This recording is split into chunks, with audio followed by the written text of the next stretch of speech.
I'm going to call the meeting to order. Please stand for the Pledge of Allegiance. I pledge allegiance to the flag of the United States of America and to the republic for which it stands, one nation, under God, indivisible, with liberty and justice for all. Thank you all for coming this morning, and for those joining us via video, please silence your cell phones if you happen to have not done so that we don't disrupt the meeting. And I will call the roll call. Oh, I need a moment of silence. I'm sorry, I'm new. A moment of silence, please.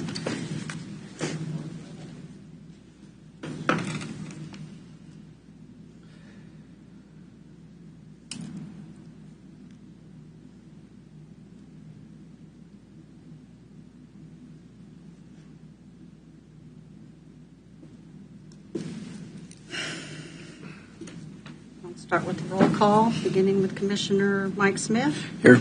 I'm here. Commissioner Doug Smith. Here. Commissioner Stephen. Here. Commissioner Culberson. Here. All here. Okay. Now it's time for public comment. Remember that you are limited to 3 minutes for your public comment for items on the agenda. We'll begin with Julie Eastburn.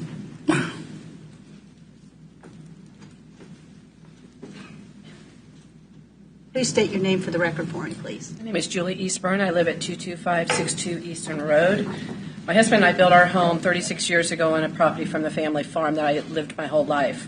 I'm here to ask you that you do not sign this memorandum of understanding. You have let a company from out of state come into Leavenworth County, get an SUP, and then allow them to continue to break the rules of this SUP over and over again. I was raised that you follow the rules, and if you don't follow the rules, there are consequences. When the first SUP was approved, there were rules to be followed. Flatland chose not to follow those rules. By signing this, you're allowing Flatland to continue with no consequences. They requested certain hours unless there is an emergency situation. Who decides what's considered an emergency situation? Flatland gets a mobile number to contact. Will this be provided to all Leavenworth County residents so we can report when the violation of hours? On the video sounds, ask yourself why a company would put that Leavenworth County has to ask in writing to see the video. You're allowed 30 minutes before and after the reported breach of hours. Why only one time in 90 days? If the company has nothing to hide, why request this? Truck traffic. Why allow a company that already didn't follow their previous SUP rules on truck traffic to increase the number of trucks?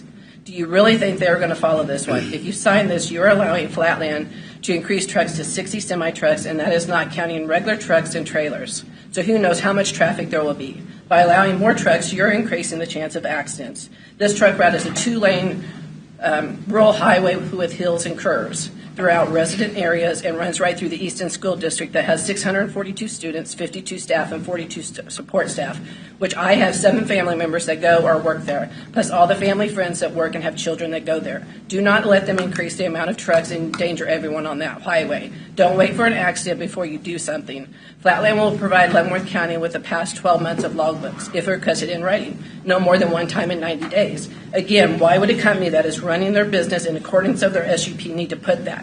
If the company has nothing to hide, why request that?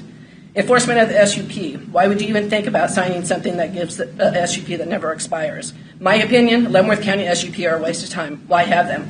No one enforces them. We as Leavenworth County residents have proven over and over that Flatland did not follow their SUP rules. Now, instead of shutting them down, you were thinking of rewarding them a settlement of $200,000. For what? For not following their SUP? For making our lives hell? We can't go out and enjoy our property afraid of what we're breathing in. Can you, without a doubt, no, we are not breathing in something toxic? I hope you realize that not putting a stop to Flatland, you are showing everyone that has a current SUP or future SUP that you do not have to follow the rules. There's no consequences if you don't. I want you to really think about this. If you sign this, are you really working and fighting for what is right for the residents of Leavenworth County? Think about why a company that are supposedly following the rules are so worried for a surprise visit. If a company has nothing to hide, it shouldn't matter when someone shows up. Please do the right thing for Leavenworth County residents and stop Flatland. Thank you. Thank you. Thanks, Julie. Okay, next we have Kara Lundenbill Smith.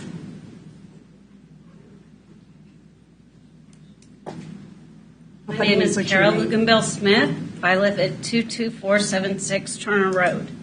On Wednesday, January 11th at 2:34 p.m., a Huntley disposal trash truck out of Smithville, Missouri, drove up Turner Road, Easton, Kansas, uncovered, full of what appeared to be white trash bags, blue recycle bags, and red medical waste bags. At 2:43, the same trash truck drove down Turner Road empty. This is not just what I picked up on our security camera tape at a later viewing. I stood in my front yard and watched this trash truck drive up full of trash, and I stood in my front yard and watched the same trash truck leave empty. There is no landfill on Turner Road. Additional camera footage revealed this truck never crossed the property line or driveway of the next house down Turner Road. The only place this truck could have gone is the Flatlands owned property, 84 acres on Turner Road, which is not zoned as a dump and does not have an SUP to operate as a dump on that 84 acres. The dump is on 227, the next road over from us. That is where the dump is. A complaint was filed with KDHE, and upon inspection on Friday, January 13th, we were told possibly that truck was full of palleted deer feed. Where would you even find that much palleted deer feed, and why would you put it in a trash truck out of Missouri and not on a flatbed? We are not drinking the poison Kool-Aid. I do not believe for 1 second that what I saw with my own eyes was full of palleted deer feed. Back to Wednesday, January 11th at 2:34 p.m. There was no heavy equipment or vehicles operating that would have signaled they were unloading deer feed in that 9 minutes. I continued to stand in my yard until I saw the empty trash truck turn left on Easton Road. I got in my Jeep immediately and went to Road 227. As I suspected, this truck was headed to the landfill. I questioned, perhaps to weigh, empty, and pay. The same Huntley disposal truck exited the landfill in front of me. As the truck turned right at the stop sign, a straggling piece of trash, not a straggling bag of deer feed, flew from the back of this trash truck, floated up, and fell onto Easton Road. A school bus then pulled right behind that truck. Later that afternoon, perhaps within an hour of that trash truck, and it was still daylight, and continuing well until after 6 p.m., heavy equipment could be heard coming from the direction of the Turner Road horse farm property that is to my 10 o'clock. Heavy equipment at the landfill is to the west at my 12 o'clock. Shortly after 6 p.m., I drove up Cemetery Hill and witnessed the lights at the landfill, but I also witnessed lights on top of Turner Road. The neighbors that lived next to that horse farm property verified they also saw lights on that horse farm property and heard the track noise and reported it was quite busy. Their game cams picked up movement from 5:45 to 6:04. I will let you speculate as to what happened at the horse farm property that night. Something is covered up, is our opinion. The truth has been buried, but we are watching, and the truth is going to be uncovered. As asbestos, trash, and other toxins continue to be put into the soil, drain into our water. I have to cut you off. I'm sorry. Okay. Thank you very much. Thank you, Gary. Okay, Kyle Smith.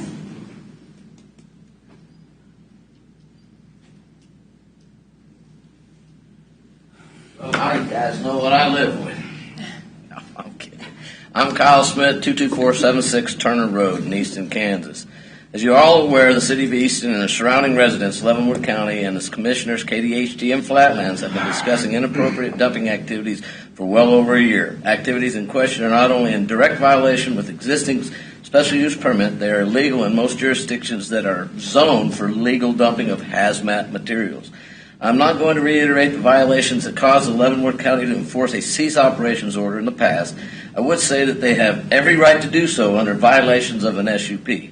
The fact that the lawsuit was initiated by Flatlands demonstrates their undesired intentions to cooperate with the City of Easton, Leavenworth County, and the concerned citizens in the area. What I will say is that we are all aware of the agenda item for today's meeting and realize the option to pay Flatland an amount of money and sign a memorandum of agreement. Signing the MOA, especially the way it is written, will have long-lasting and devastating impact on the community in which we play, work, and live. It appears that financial ramifications have become the driving force in the potential signing of the MOA with little or no concern to the public health issues. Not only will this allow continued operations of questionable operations, it will also allow expansions of flatland. I have timestamped photos of dump trucks utilizing Turner Road to access the dump. This is in direct violation of current dump sump SUP access rules, and if he is dumping on Turner Road, property is against the law. Now, KDHD will tell you in their report that Flatland utilized a 5-ton dump truck to deliver palletized deer feed. My wife and I both would testify that this is not the case. KDHD reports. And in fact, just as of yesterday, I had 2 additional trucks from the same company utilizing Turner Road to dump their contents up the road 2 minutes from my house.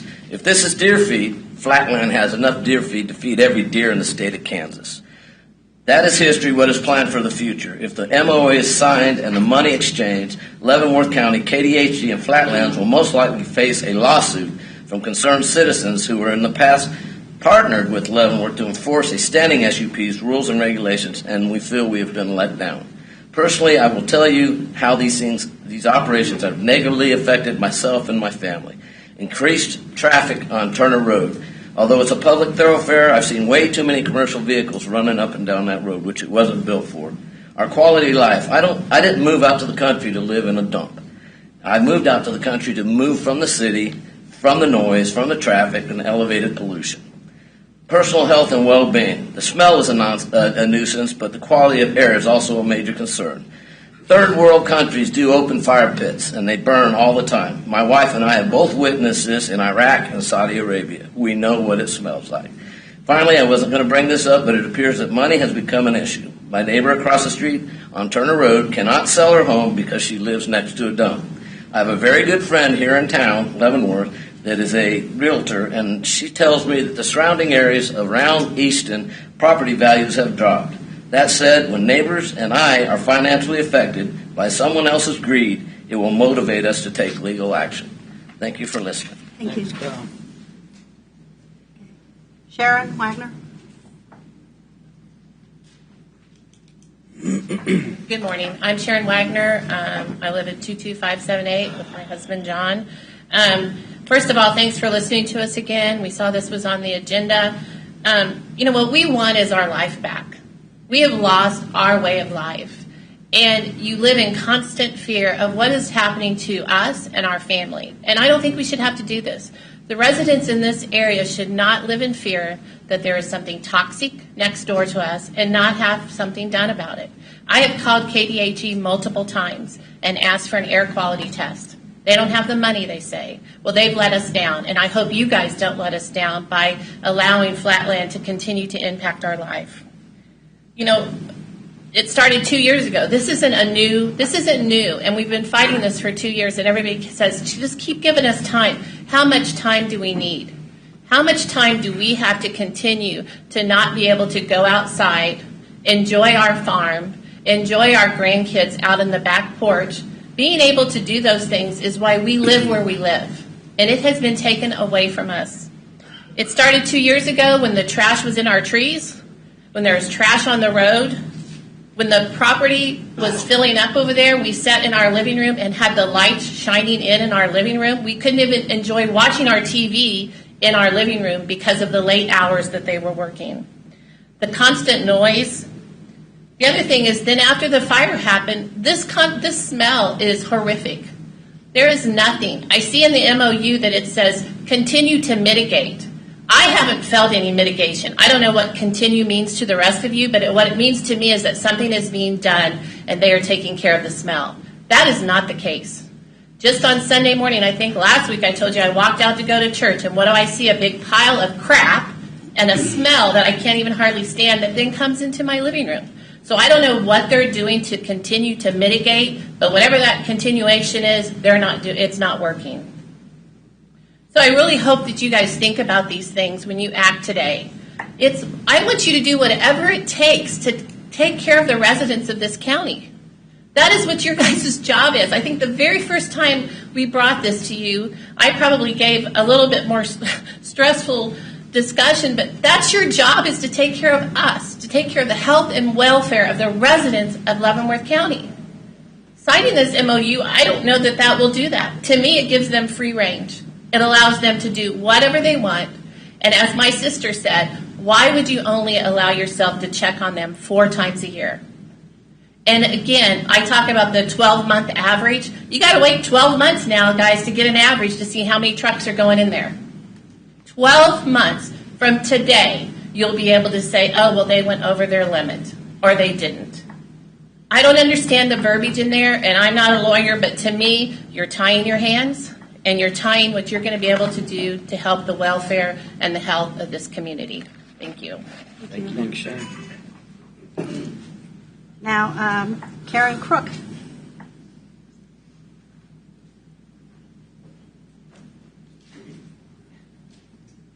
Good morning. Again, I'm Karen Crook, and my husband Lloyd and I reside at 22461 and Happy Hollow Road in East End. Along with what everybody else says, I'm just stumped here. I really am. This company was in violation. KDHE cited them. KDHE for at least 5, and then it said and more. KDHE said that Leavenworth County commissioners would make sure this was taken care of. They would not make sure it was taken care of. Flatland had to report back to them by March 15th or something to make sure that they had cleaned up their mess. In any other kind of organization that I've worked my entire life, if you're in violation, if you're on a parole type or a basis of 6 months, you have to make sure you follow the rules and do things and do your job correctly. When you don't do it, you're out. They were in clear violation. Then they want to throw a bogus lawsuit out there because they lost money. They lost money because they were in violation. They were supposed to clean it up. The welfare of people matters here. And the issue here is that this isn't for Leavenworth County, guys. It's not. This is clearly out of state that they're bringing trash in. We all know that Leavenworth County needs a landfill somewhere, but not in our backyard. This is not zoned for industrial waste, and that's what's happening here. So water and air and soil improper waste disposal occurs when waste and contamination happen. That's when the hazardous waste contributes to the creation of greenhouse gases, methane. This is what we're smelling. There's something toxic here. We don't want to have to file a lawsuit. We're not going to try to do the threatening thing that they have done and tie your hands and file a lawsuit against listing our county attorney who can't even fight for us. So we have a county attorney insurance guy? Have we been fairly represented here? I don't think so. Please, we're asking you to do the right thing here and not let this be an example for other people that require or apply for an SUP, realize that they can do whatever they want, whenever they want, and how they want, and make you guys puppets. We look for you guys as our leaders because we respect government. We respect how it works, and that's why we've come to you. So please, don't just make a quick vote here because you're worried about a money situation. We're really asking you to look at all the facts and remember who you're supporting. Thank you. Thank you. Thanks, Karen. Okay. Thank you. Now we'll move on to our administrative business. Do you want to start or do you want me to start, Mr. Lawthorne? The one item that's on there is the appointment to the NECAP board. Currently, Commissioner Cos, that is a position that you hold. I hold the position for the NECAP. I put a brochure there for you guys to kind of look at it, what is done. And there was an individual who had expressed an interest in serving on that board. But when I had spoken to the executive director, they really have a preference that it be an elected person who serves on the board because that really is what the federal law wants. It doesn't mean that we have to, if we cannot get one of our commissioners to do so, then we can move on down and have somebody that is non-elected to serve on the NECAP board. They meet every other month from 6 o'clock p.m. till about 9, but you can do it through Teams. Because it's in Hiawatha. What day of the week is it? It's on Thursday. It's there traditionally on Thursday. And which Thursday of the month? Well, tomorrow is their next meeting, so I'm just. Third. So that would be the third Thursday. That's traditionally. So I will continue as our representative unless one of you, and it's a great organization that does a lot of good for our community and for our people who have income disparities and the children. those individuals. They start services with women, beginning with pregnancy, and then and then they provide services for families starting at birth all the way through 3, and then they have the preschool that is available. Right now it's in Lansing. And then they have other, services that they provide. But it's a great organization. So I'm just trying to find out if there's another commissioner that would be interested. And if not, I can continue. I just am putting it out there for. I had a question. Yes. What's the term of office? 1 year. So They every year. reappoint every year. Okay, and I'd like to move that Commissioner Cause be reappointed. Second. Okay, we have a motion and a second. Voting. That was quick. Aye. Smith. Aye. Aye. Aye. Aye. Thank you, Vicki. Thank you. And if for some reason you can't make it, I'll just. We can't have Oh, somebody you can't do it. No, Bill? it has to be All right. whoever All right. it is. So, okay, thank you. I did have a couple things under administrative business. Okay. I wanted to point out I renewed my real estate license, so Well, congratulations. but I pulled up the report from the Kansas Association of Realtors on year-to-date housing closed sales. This year it's 1195. Last year at this time, then this was through December, it was 1353. So the percent of closed houses in Leavenworth County is down 11.7%. Our median, the average sale price is $314,000, and that's up 10.1%. And the median sale price in Leavenworth County is $300,000, and that's up 13.2%. So there's a little slowdown, but the prices are staying right up there. So that's one thing I wanted to point out. And I also wanted to highlight, this was in the Leavenworth Times, about the this Sunday's the anniversary of Roe versus Wade, and we know how that's all gone and all that discussion. But in a positive sense, they have opened a nonprofit women's clinic offering free pregnancy tests and ultrasounds.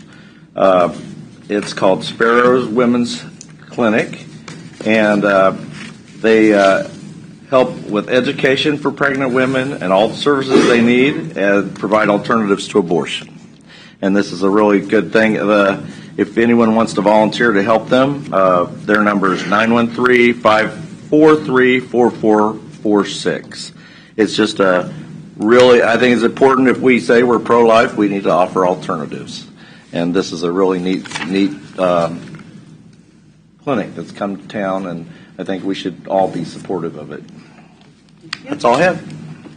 Anything else? I had one other item, Commissioner, and this in January we have 16 employees who are being recognized for work anniversaries, and I just thought it was kind of neat that Senator Roger Marshall's office sent each of them a letter recognizing that. And in 23 years in municipal government, I've never seen another one of our elected state or federal representatives recognize employees like that. So I think it was pretty neat and it's appreciated. That's really cool. That's good. Thank you for sharing that.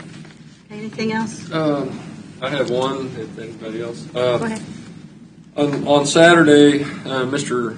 Wilbur Grisham will be celebrating his 100th birthday down at the VFW in Bayshore at 3 o'clock. I put a card out there for us to sign. I was going to present him with one of the coins.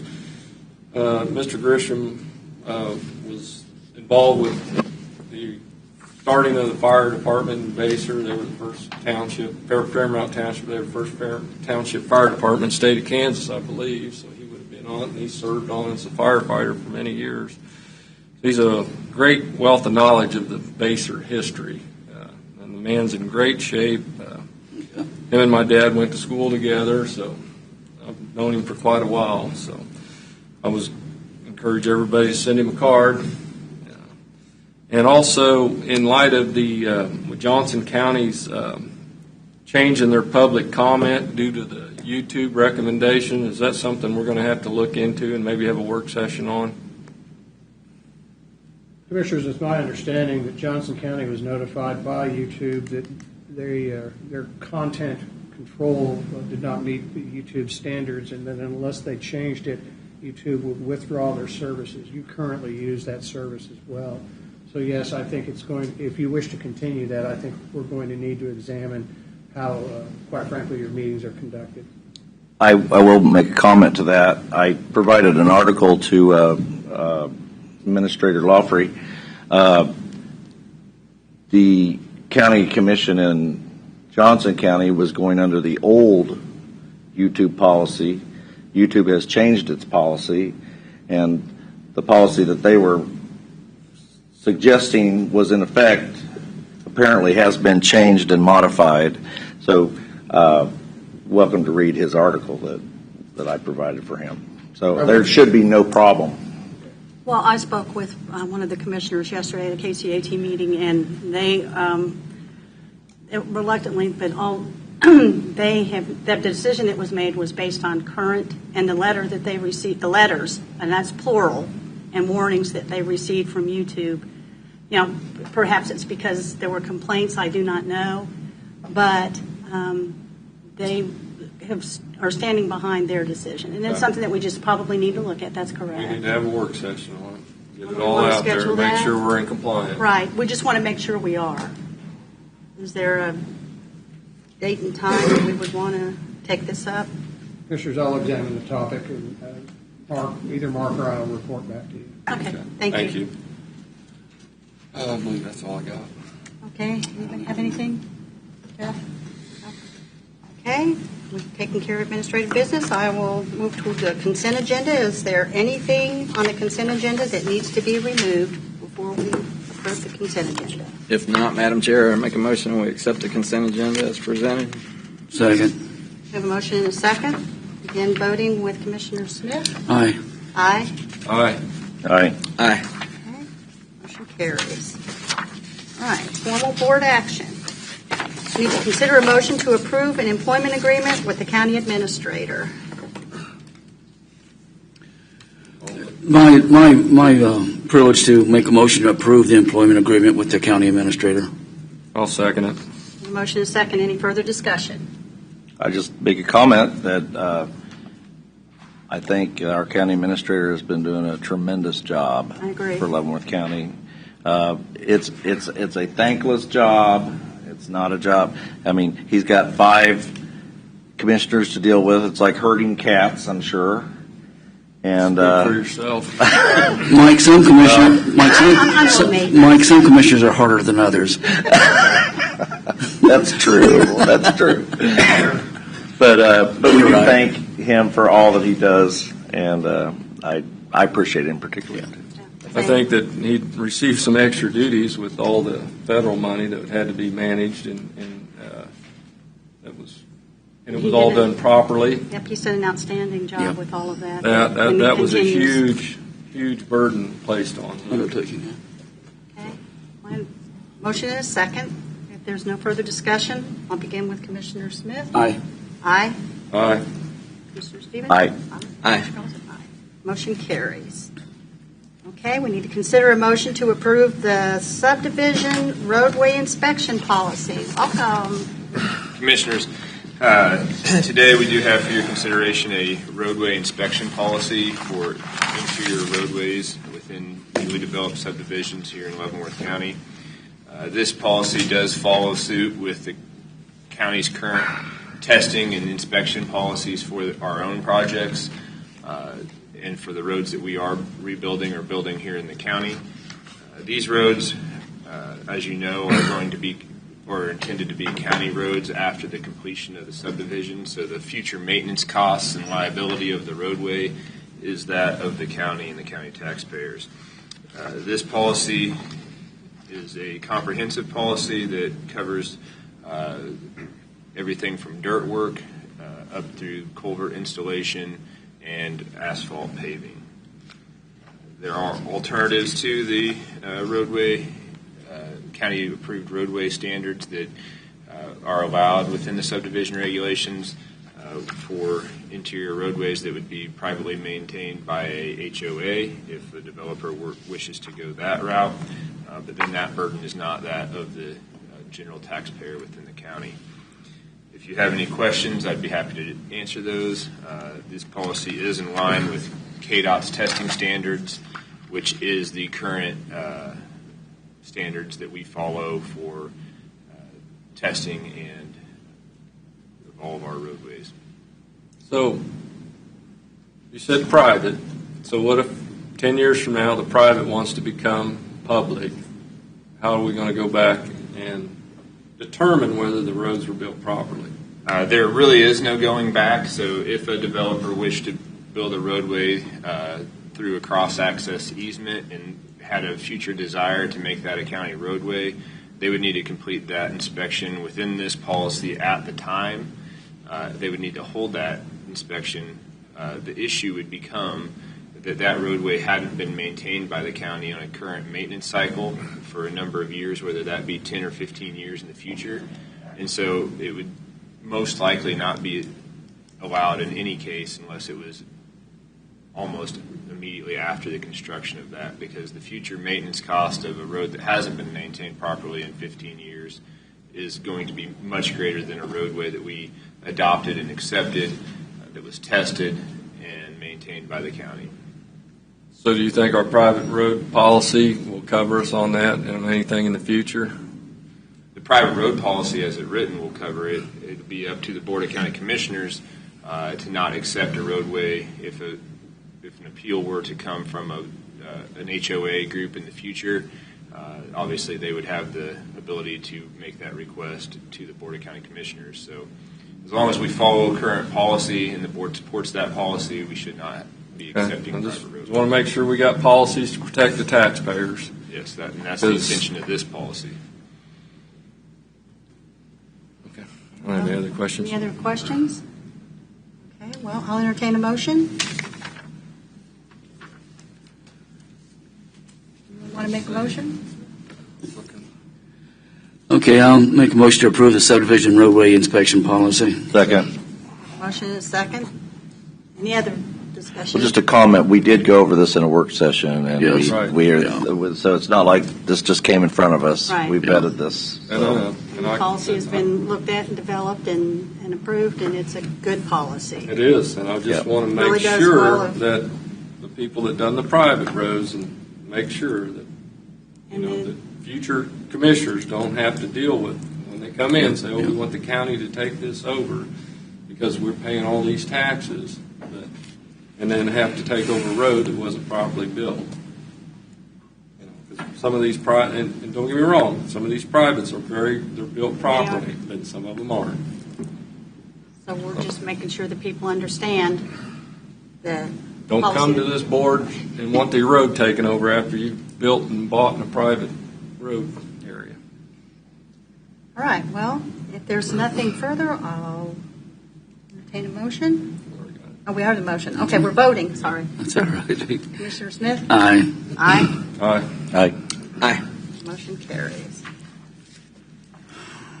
Okay, let's consider a motion to approve a memorandum of understanding. Commissioner? No, we No, need to go no, into executive executive session first, please. Thank you. Madam Chair, I move that the board recess for a closed executive meeting for the discussion of litigation involving the legal interest of the county as justified by KSA 754319B2 for consultation with legal counsel for the board, which would be deemed privileged in the attorney-client relationship, and that the board resume an open meeting at 10:05 in the meeting room of the board. Present in the executive meeting will be Commissioner Culverson Cause, Mike Smith, Doug Smith, and Commissioner Stevens, Senior County Counselor David Van Perry's, County Administrator Mark Laffey, and Legal Counsel for the county, Andrew Holder. Second. The motion is second. Again, voting with Aye. commissioners. Aye. Aye. Mr. Stephen, you voting? Aye. Sorry. Let the record show the board has returned to regular session at 10:05. No action was taken. No decisions were made. The subject was limited to legal interest of the county.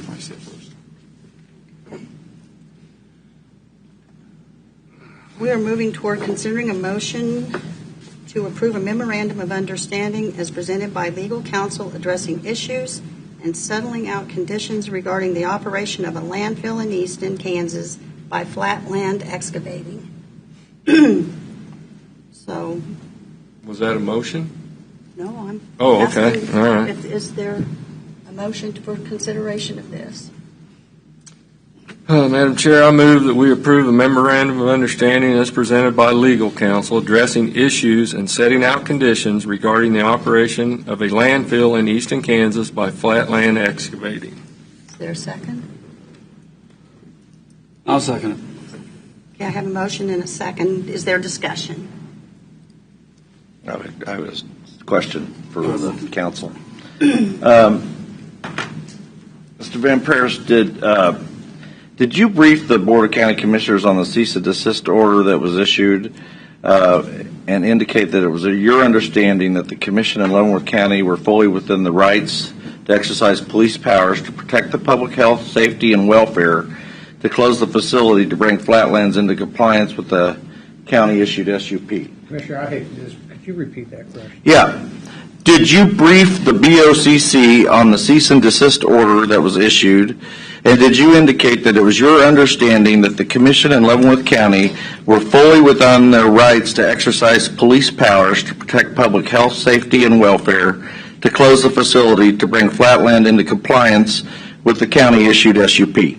Commissioners, I made the Commission aware of the problems that the county believed existed at that landfill site. I was aware a cease and desist order was being issued. It was my opinion that we had the police power to do so. It was subsequently challenged on a temporary basis in U.S. District Court, and the District Court judge agreed. So the District Court judge agreed with your position? He agreed that the county had the right to issue the cease and desist order. Okay, thank you. So just after we vote. Do we vote? Okay. Is there any further discussion? Yeah, Okay, go ahead. I'd just like to say a couple things.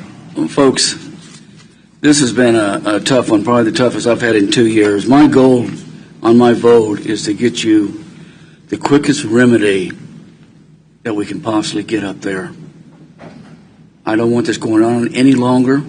Sometimes these things take long, but I've had a challenge with this vote I've been thinking about for a while, but I want relief for the people up in Easton. So when you hear me vote, that's what my mindset was. Any further discussion? Okay, I'll begin voting with Commissioner Smith. Aye. I vote aye. Aye. No. No. Okay, motion passes 3-2. And then I have something. You have something you'd like to say? Yeah. So this landfill was operated under the county with an SUP with no problems 20 years ago. Then it was operated by John Tony Corpstein for years with no problems. Then it was operated by some partners with Larkin with no problems.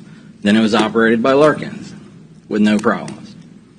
Since Flatland has taken this over, it's been nothing but problems. That's black and white. So this is the latest measure that our legal counsel has come up with to return this neighborhood to the quiet residential neighborhood that it's zoned to be. We will see if this works. A big part of this is that it's fixing the smell problem ASAP. We're not done working on this until there are no more problems with this SUP. A lot of times, the responsible decisions are not the most popular decisions. Thank you. Okay, moving on. We need to consider a motion to approve a settlement agreement and mutual release as presented by legal counsel, resolving and leading to the dismissal of an action currently pending in the United States District Court involving Flatland Excavating in Leavenworth County. Anyone? I so moved. Second? I'll second it. A motion and a second. Begin voting, or any discussion? I'm sorry, yes, discussion. I do please. have a Commissioner comment Smith, on or that. Stephen.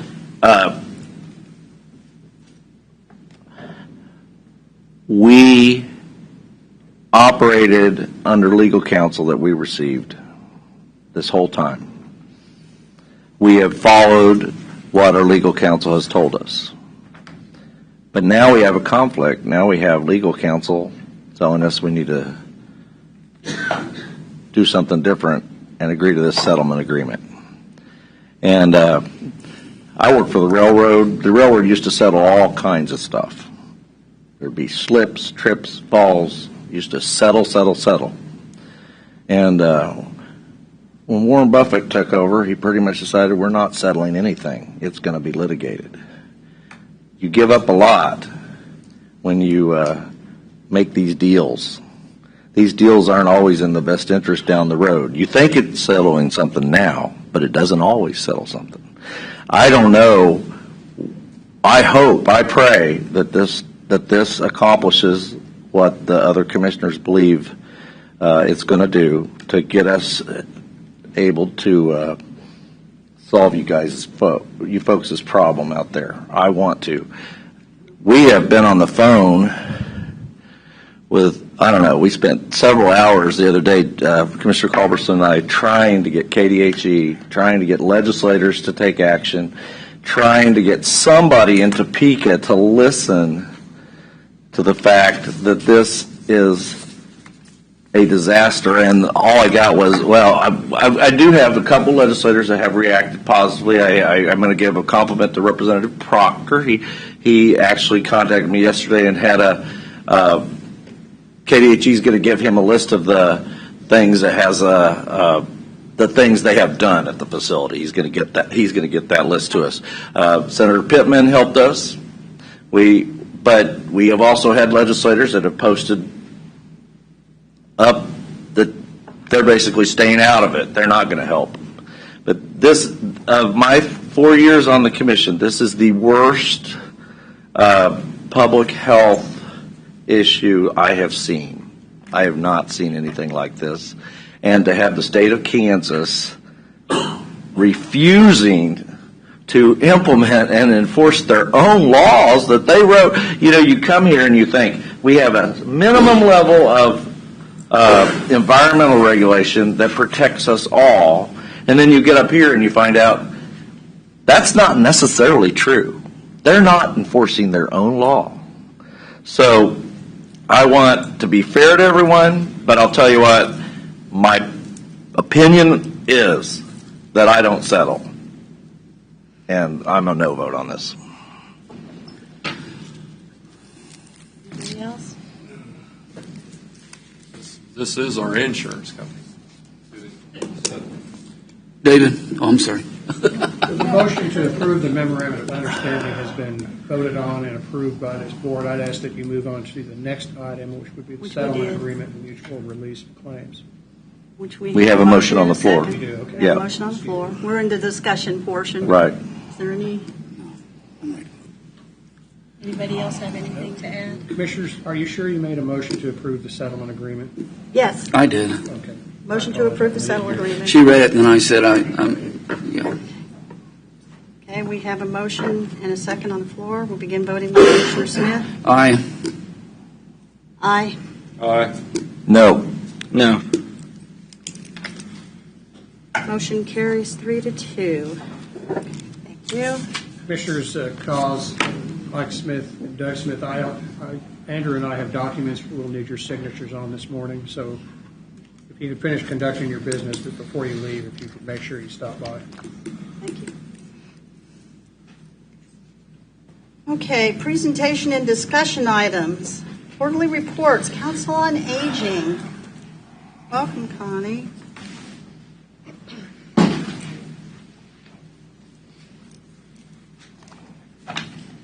Chairman, Commissioners, good morning. It's a pleasure to present the Q4 report for the Council on Aging. It's been quite a year this year, and the things that we've accomplished in moving to our new building, moving out of the old building. I think you'll see that reflected in some of the data that I shared with you in this report. In addition to those two big things that we've done in moving, it was also a year of significant growth in revenue that was generated, in transportation trips that were provided, in Meals on Wheels, clients served. So all in all, in looking back over a 26-year career for me, I can't say that there were many other years in my past where we've accomplished as much in a little bit of time or learned so much in taking on new processes and doing new things. So we're really happy with the revenue growth and things that we've been able to accomplish. And I also wanted to take a moment and thank you for the forethought to move the Council on Aging into that Cushing building. Having expanded our space, we're also expanding our footprint within the community. We're seeing record numbers of folks attending activities, taking part in our transportation and meal programs, and I think it's been such a positive change for the community as well as for my staff, and that wouldn't have been possible had you not made that choice to move us there, and with the funding, the ARPA funding, to take on that big project. So today, while you were in executive session, I got an email that they're putting up the last of the internal signage in that building. So we're looking to do an open house the 15th of February in conjunction with K-State. So you'll be receiving a more formal invitation of that as a plan. Okay, who? The team that won last night. Our neighbors in that building, Rock Chalk. Yes, our neighbors to the east will be planning that this afternoon, so look for that. What was the date? What's that? February 15th. The 15th. Yes, February 15th.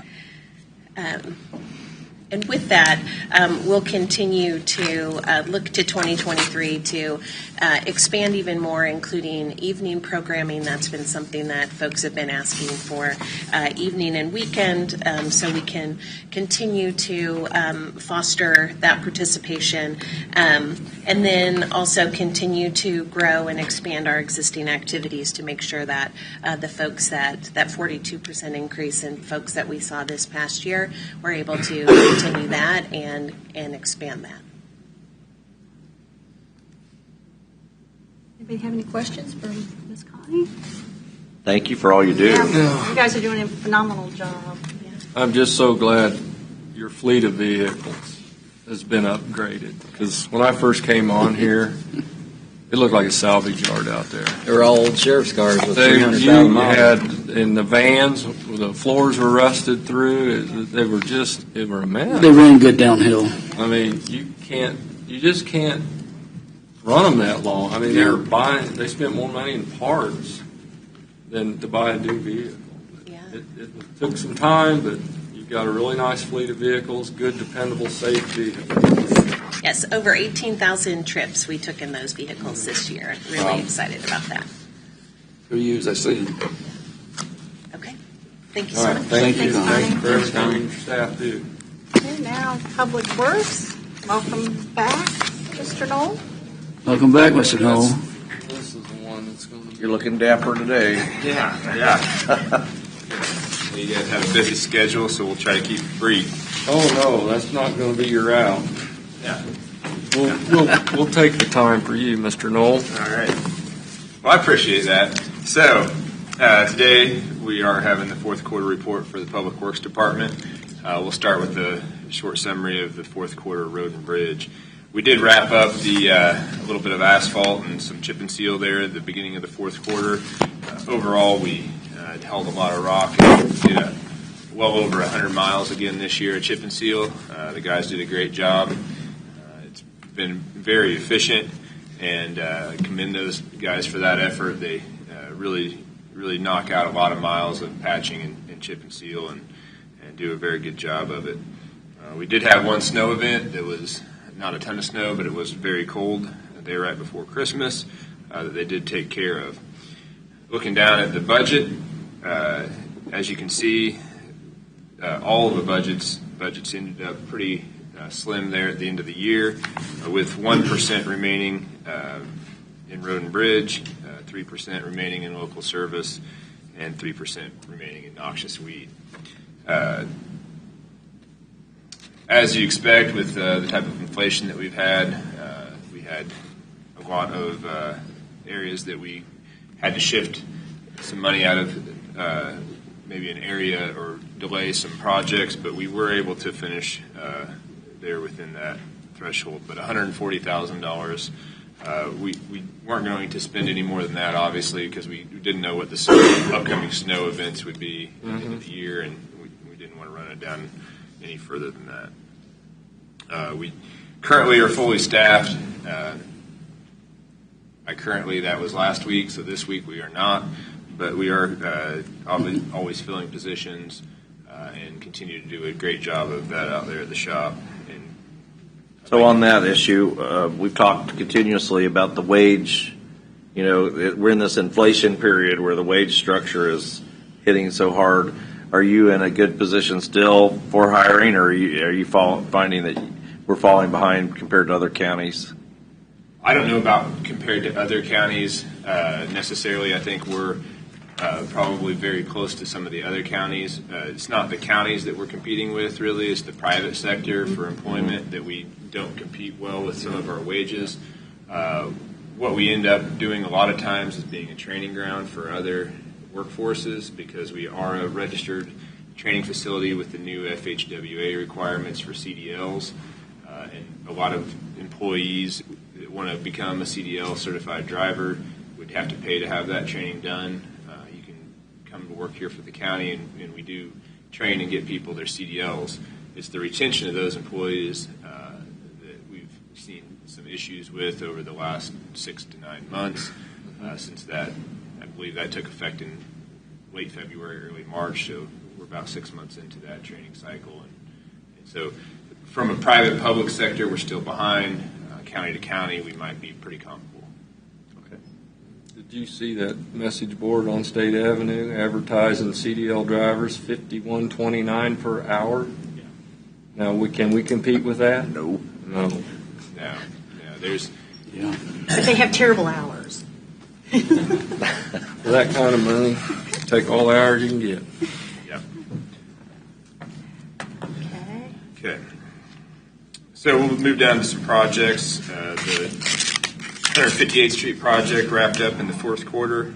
It did get completed on time.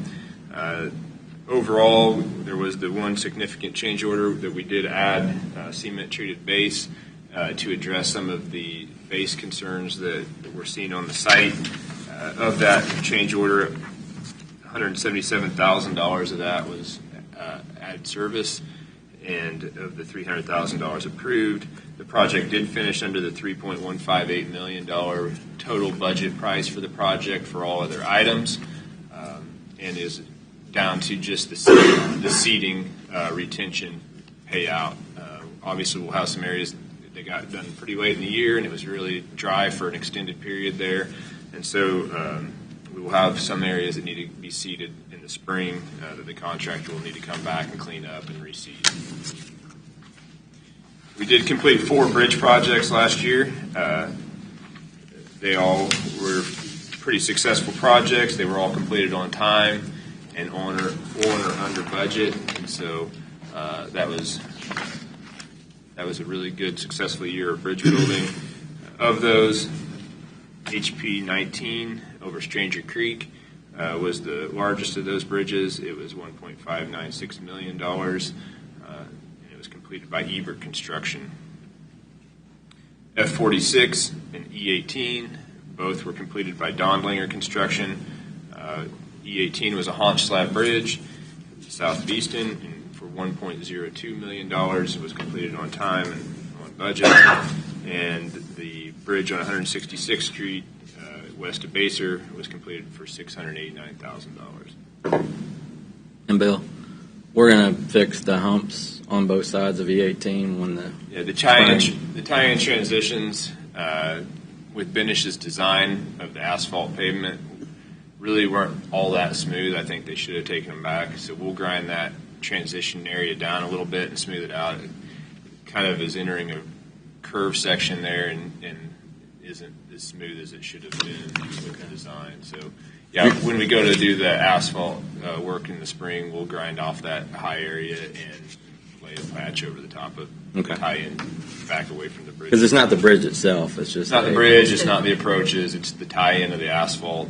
Yeah. Where we're tying the two roads back together. We have a bunch of bridges coming up for this year's construction that we've been working hard to acquire all of the right-of-way and work on utility replacement. As you guys are aware, we transitioned from Benish Engineering to Finney and Turnipseed for bridge inspections. That has put us a little bit behind, in my opinion, of where I'd like to see us in the future.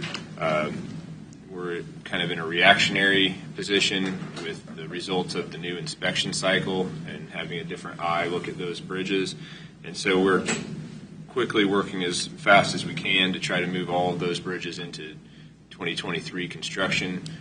ST100 is set to be let in March or April with KDOT. It is the Off-System Bridge Program grant that we received for 8010 funding.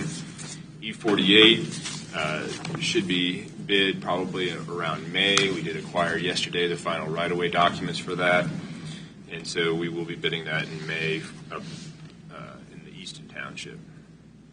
We also have a couple HP 36 that was in need of some immediate replacement as a result of the last bridge inspections that is currently under design that we'd like to have completed before next construction period ends.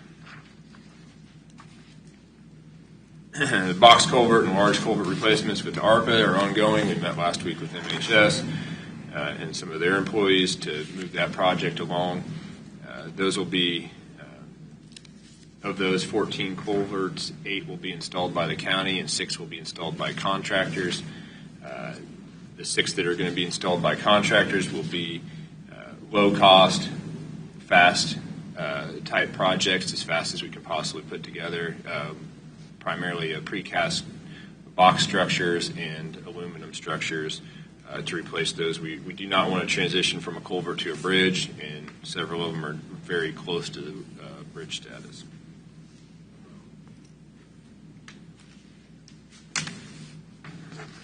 We did apply for the off-system bridge program over the last, and the local bridge program in the last quarter. We did not receive either one of those fundings from KDOT. We also applied for County Route 30 for the cost share program in October, and we did not receive that funding as well.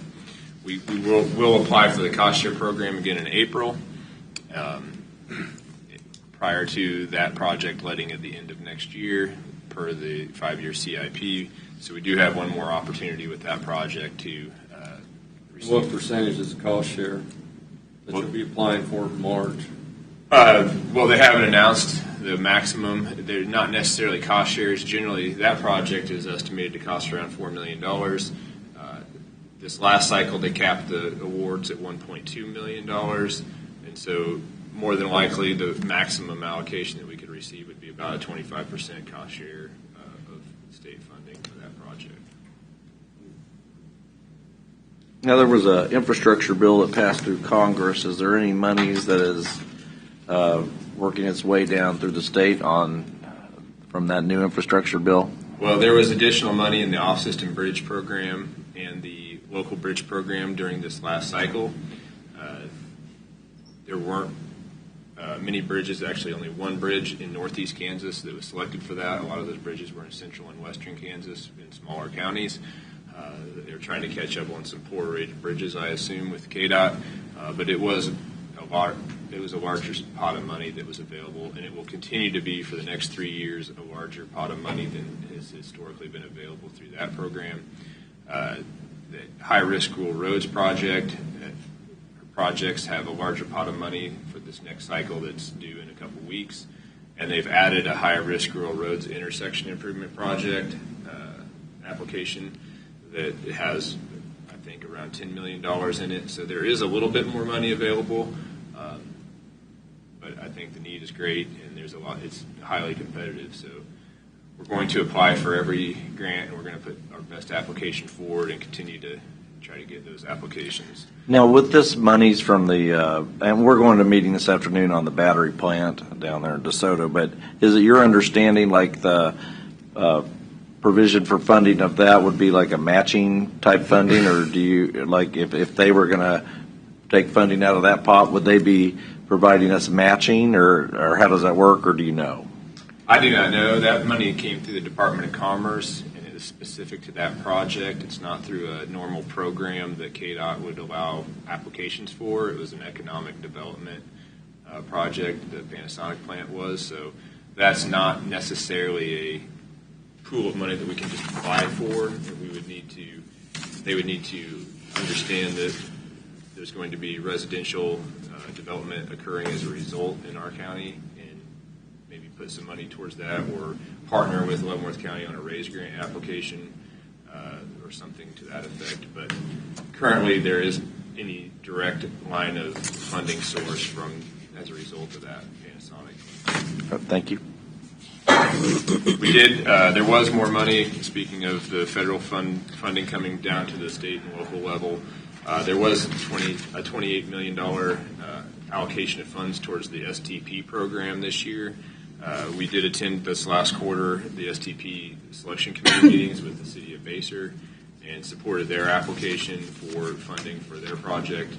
And they were successful in receiving, I believe, $5.2 million that we helped argue on their behalf for and vote on with the city of Basel. So, as well as the 155th Street project, they will now be doing parallel over to 158th Street, 158 past their new city hall down to the intersection there at US 24. Noxious weed, obviously, last year was a noxious weed. We received a lot of phone calls, a lot of breakdowns. We were having issues getting tractors. We have received some of those tractors. We are continuing to mow all winter to try to push the right-of-way back as much as possible. But we are mowing about 1,500 miles of right-of-way, and we're doing it with 3 tractors. So we're trying to get ahead as far as we can. We have the brush crews out working. We did see an 8% increase in cost of chemicals for some chemicals and as much as 20% on other chemicals. And we are continuing to see a fluctuation in those chemical prices. The one change with noxious weed that we are making for 2023 is we're going to request payment upon sale. The county has at times in the past credited some of those sales and receive payment after the fact. And so we are going to do point of sale purchases only at the noxious weed building. The survey department within Public Works has really increased over the last 6 months with the hiring of a new county surveyor. And so we are working hard to complete the township survey. We've started in Alexandria and Easton townships, but we are attempting to recover every section corner in the county, which will be a multiple-year process. But we did recover 80 section corners over the last quarter in Alexandria Township. And so we are working on producing a network of section corners where we don't have any double corners and we don't have any missing corners in Leavenworth County. It's overdue, and it's something that we can then use to increase the accuracy of some of our appraisal maps as well, once we have an accurate latitude and longitudinal location of those section corners. Fleet management has continued to work hard to bring in the vehicles through the enterprise system for all the departments. As you guys are aware, there has been a shortage of vehicles and delays in the delivery of a lot of vehicles, and we have been successful in turning over vehicles when we have received them and being able to then sell them for as much or more than the purchase price was. And so the cost of ownership of some of these F-250 trucks has been minimal, or actually zero, but we are obviously having a hard time, like everyone else, getting the number of vehicles that we'd like to see come in. We did receive a number of vehicles over the last quarter, and as you can see from the list, we have a number of vehicles, a large number of vehicles on order that we are awaiting delivery of. And then finally, we have the GIS department. They've done a lot of great work over the last quarter, and we continue to maintain all of the data layers that have been previously set up throughout the county and update all of the mapping as we come to find any errors or omissions within the mapping networks. We completed a large project with the appraiser's office that was very daunting over the last quarter, where we did mass appraisal over all of the agricultural areas and updated all of the maps to reflect the current status and use of the parcels throughout the entire county. And so I'd like to really commend Soma and her staff. They put in a lot of hours doing that because it needed to be done by a hard deadline there before the end of the year. So did a really good job of getting all that tax data updated into the state system. Any questions, comments? I do have one. Go ahead. Been backing up to the regional transportation capital improvement plan. Do we have any preliminary prioritization of projects that they put forth yet, or are we sort of still in the middle of that process? We're still in the middle of that process, and so right now, tentatively, it's planned that they will come and give a presentation and receive input from the County Commission on April 5th. So until all of the city councils and the Board of County Commissioners and all of the folks that have kind of skin in the game and are part of this study have been able to weigh in, I don't think that there will be a prioritization list or categorization of projects put out there. Input hasn't been received by everybody. And so as we move through this process, probably in June, I'm assuming, we'll see some sort of preliminary draft documents, but obviously you haven't had a chance to weigh in, and other than at the public comments. And I know some of the commissioners did attend some of the public comment nights and they took public input, but you as commissioners will get your opportunity prior to the prioritization of projects. That comment was prior to the master plan. Right. Yeah. So I think things So have hopefully- probably changed. Are they? Yeah, that is a good question, because are they incorporating the knowledge that's coming into the? Yeah, that last meeting we had with them, there was a big emphasis placed on the different connectors. I know when Mr. Loffrey and Tom and I and Ms. Kozlinski went and met with the city of DeSoto, they informed us that they were setting aside the right-of-way. They have approximately 9,000 acres there that was the ammunition factory, and that's a 4.5 mile stretch of land. As they develop the Panasonic plant and any other further development of that property, they're setting aside an outer beltway type right-of-way set aside to connect I-35 to K-10, and then eventually, as part of the regional transportation study, there is a second beltway that would connect K-10 then up to I-70, and that's what we have been reaching out to KDOT to try to participate in some sort of raise grant application to explore. Maybe we'll find out something this afternoon.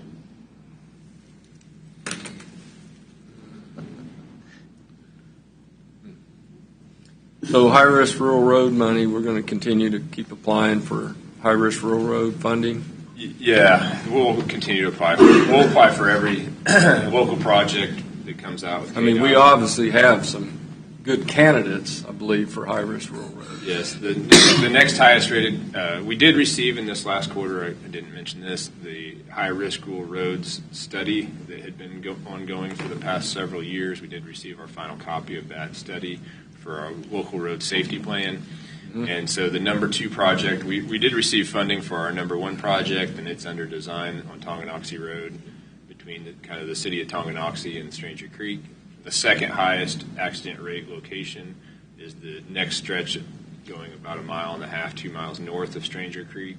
And so we did apply for funding the last cycle for that project, and we will again, before February 15th, submit for funding for that same number 2 location. And then if we do receive funding, we'll just continue to go down our list of the top 10 locations in the county that have the highest accident. They did open a funding for high-risk rural road intersection improvement projects. And we are looking into applying for that. We'll have an application ready to go before February 15th. The 2006 1-cent sales tax said we was going to fix Tongi Road from Tonganoxie to Leavenworth and Fairmount Road from Tongi Road to K7, 73. So K7. So I hope we get it so we can fulfill them promises that someone else made that didn't follow through with it. Because I mean, the voters voted on it, passed it, and it didn't get done. That's tough. And I'm hoping County Road 30 can progress as well. Getting that list. Anybody else have any more questions for Bill? Yeah, I wanted to bring up something that I've been talking to Bill and our county administrator about, and I know Doug's familiar with this. An issue that's coming down the pipe. I don't know if we need to have a special work session or, since budget hearings are coming up pretty quick anyway, more emphasis on this problem in those budget hearings. But we basically have the 8th lowest county mill levy in the state of Kansas. The reason that's a problem is past commissions have pushed one big problem down the street every year when it comes to cutting budgets. They cut things you can't see. One of those things is we should be replacing 3 county bridges a year. We don't do that. We only have the budget to do about 1 a year. So a bridge is pretty simple math. You have 145 bridges? 150 bridges. They last about 50 years. You should be replacing 3 a year. 75 years. We're not doing that. So we're going to reach this magic point where all the bridges are coming due at the same time. So we're going to either have to close bridges or figure this out in a more gradual system in the next budget cycles. So I don't know if you want to have a special work session or just address that in the budget meetings, but this is an issue that's been kicked down the street that we've got to address. That's why I keep saying we have to fund our first step last year we did was services. the Road and Bridge Fund would always borrow money out of the general fund to carry itself to the end of every year. So last year we finally at least funded it what it needed to be per year. Service. But I've never seen, all my years, I've never seen a budget run this low. And it's at the end of the year. Yep, and it still doesn't address. Yep, and it still doesn't address. Now, if you would have had a big snowstorm and had to order some fuel, you would have had a problem. So luckily the weather held out. I don't think you should try that every year. That was too close. So, but you're absolutely right. The problem being that previous boards would not fund designs on bridges. So when it came time for cost share on bridges, we had nothing to submit. We had no projects on the shelf. We have to keep projects on the shelf. We have to pay for the funding of the design. So, I don't know how many millions we missed out on by not having projects on the shelf. Got to have a design, right, Doug? During the Tiger years. Yep. I think that's something that, we can Budget time. do it at budget time, or if you feel strongly, we can schedule something maybe kind of that's as far I think we need as work something session before goes. budget Well, I because said, we need as to far as know. work session goes, just in general, some of those needs that are just. If we're going to do a work session on that, I would suggest, just my one opinion, is we don't limit it to only bridges. Right, that's what I was we should- saying, is that maybe we Right. just need The to have CIP, something that looks at, right, Absolutely. at the CIP in general. Just Yeah, Commissioners, annually the CIP work session is kind of our kickoff to our budget process. Right. So we usually handle that in the mid-April timeframe. Okay. That would be our goal again this year, where we do the CIP. And as you talk about funding bridges and other projects, I think 2.5 years ago, maybe we had Bill come in and prepare what it would take to adequately Right. fund we did. the capital improvement process just to stay current on what we have. And I think that was kind of a scary number. So each year we're trying to work towards getting better on that. But it's we have a lot of infrastructure, 150 Right. bridges, 1,500 miles of road, give or take. So.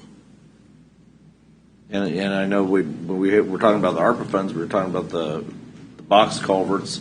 We're never really on a schedule, but they need to be included, moving forward. I'm sure you have them now moving forward, but That's also recurring expense. Well, these are, when we're talking about these box, we're talking about corrugated metal pipes that are rusted out that are going to be replaced with Right. box culverts. Yeah. Or an RCP or something. Some of them are RCPs, Yeah. Some of them are like 18 feet wide, And concrete from the 30s. And I hope people know we did use a lot of ARPA funds to. shore up some of that. Yes, Yeah. we did. To address clean water issues. Safe fish pasture. Okay. Is there? That's it. No? You have anything else? Not to do? going Anybody else? Well, thank you, Bill. Thank you, Bill. Appreciate it. Thank you, CC. Yeah. He's got a sharp pencil when it comes to grants. Chili cheater. He'd be feeling bad that I didn't say that. Okay, now we are at presentations and discussion items. Let's see, You we start? an additional public comment, or do we want to do? There's I don't there's think that nobody there was signed up. anybody signed up, so I No. think nobody No. signed up after No. the fact. Okay, so we'll just kind of go around and talk about. I'm going to start if that's okay Yep. with you. Okay. Okay. Tomorrow I'll have my quarterly luncheon with the Mayor of Lansing, and just a reminder that we have the LCDC annual luncheon on Friday. That's all I have.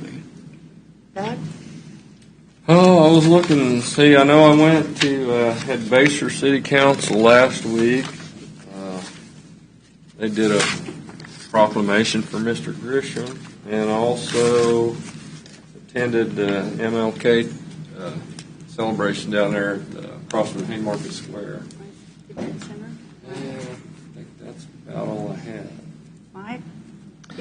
Let's see. Attended the Linwood City Hall they have Linwood Town Hall in dealing with the school facility, what they're going to do with the school, and trying to negotiate maybe making it into a community center or some such. And that was good, real good attendance. Going to the battery plant meeting today at 2:00. Tomorrow night, the Elephant Club, Jerry Oberby is going to speak at the Rodeo in Basser at 6:30. And is it next week, the LCDC? This Friday. This Friday. Oh, it's this Friday. For the Yeah, annual getting my meeting. weeks confused. Yeah. Going to that. 11:30. So that's it. Culbertson? I had a meeting with Representative Johnson, Beeler, and Senator Tyson last week. We talked about Senate Bill 13 and the LAVTR funds. We're going to continue to have some meetings, I think, on that. Senator Tyson's putting together kind of a task force to work on those two issues that I'm going to be part of. And also Saturday, I'm doing a talk at the Leavenworth Library for the League of Women Voters about LAVTR funds. Heard about that. So That's great. Okay, and then that's about it. I did two Martin Luther King celebrations, one in Kansas City with the Kansas City Area Transit Authority at the Metropolitan Community College, and then on Monday with Commissioner Smith. Yesterday, met with Representative Davids at the KCATA, and then had another meeting regarding the Panasonic plant that was just kind of dealing with the transportation issues and transit issues that are forthcoming. And I made sure that we point out that Leavenworth is going to need to be included in some of the funding and some of the things that happen, because we have labor shed that we'll need to help get people transported back and forth. So that's something that is on their radar. Following that, I sat in on the Port Authority meeting via Zoom yesterday, and then went to the City Commission meeting last evening, and they gave an update at the Centennial Bridge, which was very interesting. And so if anybody has the time, you might want to review the video, because it was very informative as to what was going on in the process and the progress that they've made and the timeline for the bridge. And it's going to be a 4-lane bridge, and the concept designs are really awesome. They're very, very cool, and it will be located to the north of the existing bridge, and there'll be a walkway and kind of a place to kind of stand and look out. that's going to be on the bridge. So it's going to be a really neat bridge, and I think that it would be something that people might be interested in as a general rule. They also received an update for the Shelter of Hope, and then an update on the city, an individual that takes care of the rental properties, of the issues that might come before landlord-tenant issues, and there's a committee for that. And he reported that he also receives people calling up and asking for information countywide. So, and he's willing to help people with addressing issues that as they pertain to both tenant and landlord issues. And so that. Vicki, I got one more. Okay. Do we have Port Authority tomorrow at 9? We have a Right. Okay. Yeah, we have a work session, so that will be tomorrow. We have a work session following this meeting with the Planning and Zoning Board. And let's see, and I have a kneecap, as I said, a kneecap meeting tomorrow evening. You're welcome. I had a question to Commissioner Stevens on the school. Was the school district going to donate that building to the city? Well, it's kind of like the legal thing. It's kind of in a process. Okay. So there is talks. Yeah, And it would make a nice community. I think, Well, they'd like them to donate it for $1, like Cushing. Well, That's right. I need to be in there negotiating. Mike, the one in Lansing actually was saying they donated for $1.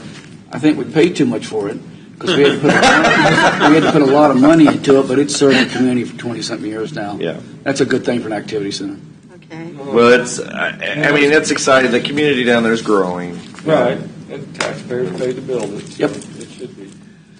They're still disappointed. A lot of disappointment still expressed about that the school didn't stay. But there's still In what town. we can They grow reuse and up, they'll have to put Yep. another school there. Okay. Well, Motion to adjourn. If we don't have anything else, I'll entertain a motion to adjourn. Motion to adjourn. Second. Voting. Aye. Aye. Aye. I. Aye.